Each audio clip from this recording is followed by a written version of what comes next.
నాకేంటి అనుకుంటున్నావా?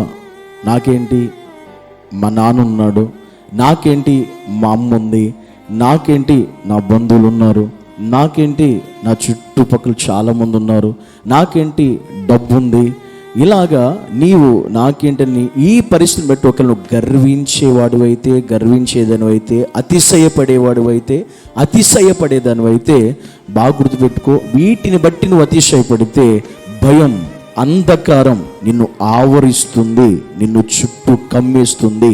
జాగ్రత్త. వీటిని బట్టి ఒక దేవుని నమ్మిన కుమారుడిగా, కుమార్తెగా వీటిని బట్టి కాదు నువ్వు అనుకునేది. నువ్వు అనుకోవాల్సింది ఏంటో తెలుసా? నాకేంటి నా యేసయ్య ఉన్నాడు అనుకోవాలి. నాకేంటి నా ఆరాధ్య దైవం ఉన్నాడు అనుకోవాలి. నాకేంటి అనునిత్యము నన్ను కంటికి రెప్పల నన్ను కాపాడి ఎన్నడు ఎప్పుడు నన్ను విడిచిపెట్టుకునేటువంటి నా దేవుడు నాకున్నాడు అనుకోవాలి.